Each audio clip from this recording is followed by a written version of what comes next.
Hello everyone and welcome back to Animation Pilgrimage, the show where Tennille and I take a look at every single theatrically released animated film in chronological order. I'm Sean. I'm Tennille. And today we are taking a look at the 1978 film Thumbelina from Toei Animation in Japan. Yep. So the video quality on this is probably the first thing we want to address. It wasn't great.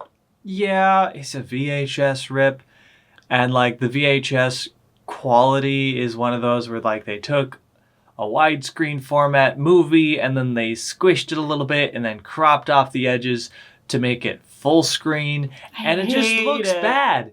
It looks bad. I hate that there's so many films that this is the only version that you can find of them. Mm-hmm. Or it's the most easily available one. And it just ruins the look that was intended. It's oh, look at that sun. It is now an oval. It is an egg. It is an egg. It is no longer a circle, which means everything else is out of proportion. And also we're still missing the edges because they didn't squish it all the way. They only squished it part of the way and then cropped it. It's bad. I don't like full screen. No. Well, it just reminds me of, there's this style of anime. And I remember kids on DeviantArt or in our class and stuff like that who would draw really long people like this. Long, thin people, because all they could see is this was their reference. Yeah. This was their reference, and it's not accurate. That's not how these things were drawn. But some of them were, but not to this extent. No, exactly. So yeah.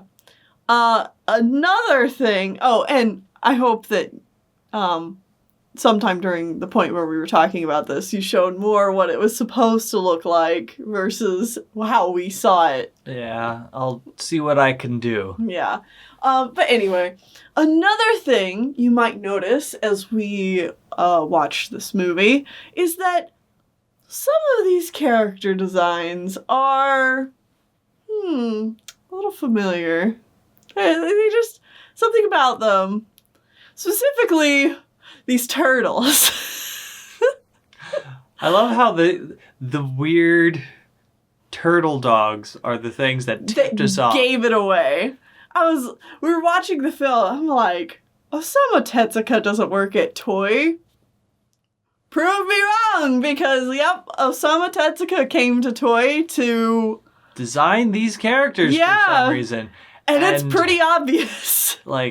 Those guys, the turtles gave it away, but then later there's these little fairy sprites. It's oh yeah, that's Osamu Tezuka. Uh-huh. He absolutely worked on this movie. Oh yeah. He 100% designed most of these characters, I would guarantee.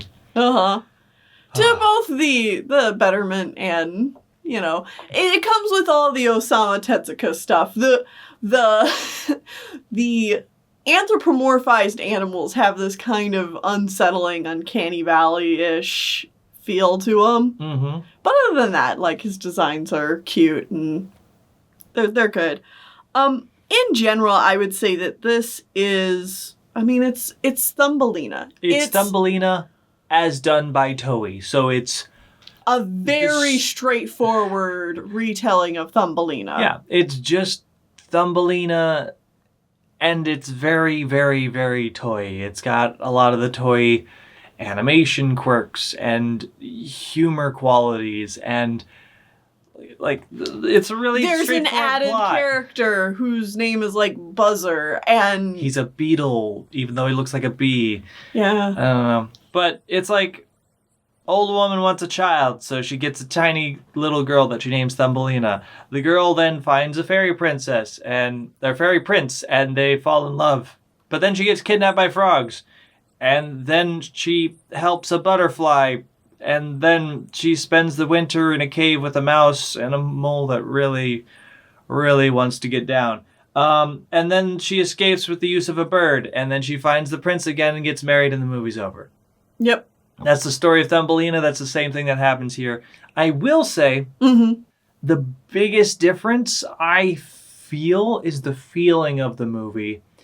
And from the Hans Christian Andersen story, they have changed a little bit of the tone to make it more whimsical and Toei-esque, which means they've toned down a lot of the, like, over-controlling, kidnapping, marriage, controlling aspects of the story towards Thumbelina. She feels like she has a little bit more control, and the parts where she does get kidnapped or the mole is like, you're gonna marry me, are toned down and like, oh, haha, wouldn't it be funny if you were to get married to me and stuff, ha ha ha ha ha ha ha. Right. It's less cruel and vindictive Well, in yeah. its tone. So, again, this is another Hans and Christian Andersen story, so we gotta talk about how, you know, He was a sad man. Hans Christian Andersen was a sad man with a lot of self-hatred,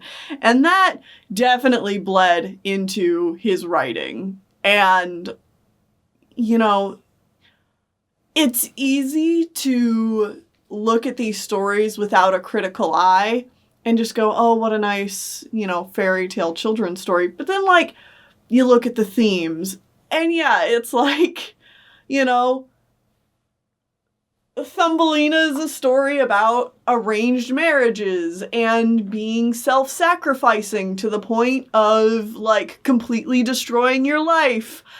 But that's okay, because if you do that, then I guess you'll get a happy ending somehow. And the happy ending is always framed as some kind of, like, you've gone through, you know, Absolute hell. and then, like, basically when you die, then your heaven will be, like, your reward or whatever.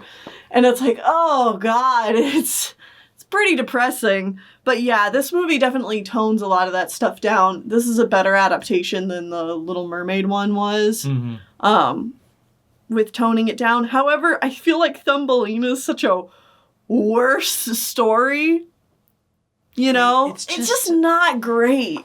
It's just not a good one. Because, I mean, if you want to stick to the Thumbelina story, Thumbelina just inherently is going to have all of these terrible, shitty things happen to her, and she's going to, for the most part, not have a lot that she can do in it. Well, yeah, she's such a passive character in all of this.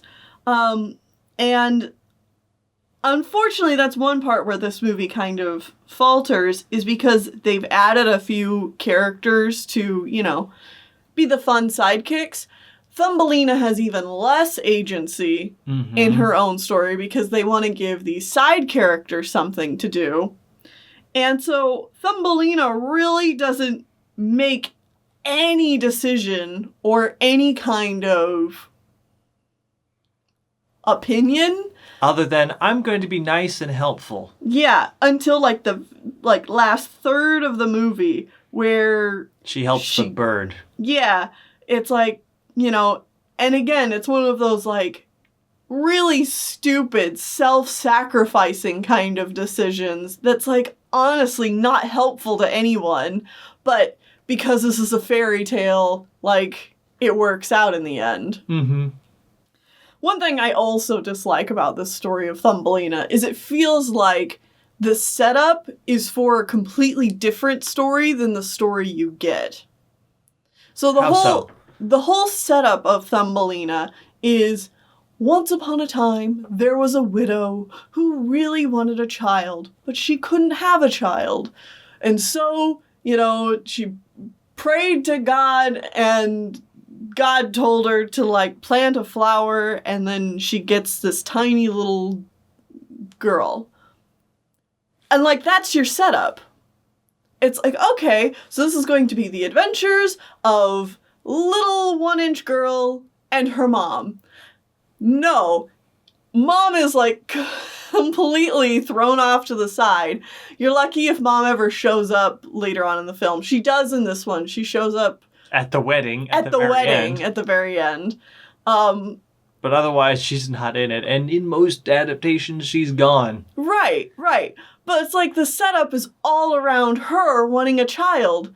But then it just goes on, like... She gets a child and the child leaves. And then the child immediately, like 2 days later, gets lost in the garden and marries a fairy prince. So I guess I hope that you are satisfied, Widow, with only having a child for like a week tops.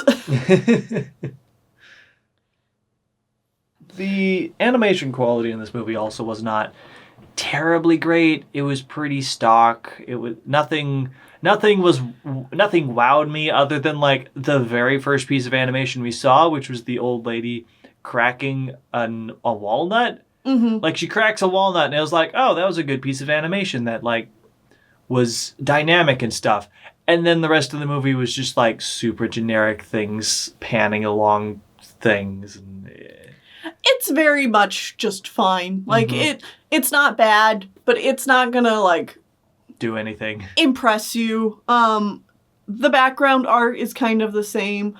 I think there were a couple of neat backgrounds, but considering that you have a world where Thumbelina is so small, like, there's some really interesting possibilities that you can do with that weren't really taken advantage of. Mm-hmm.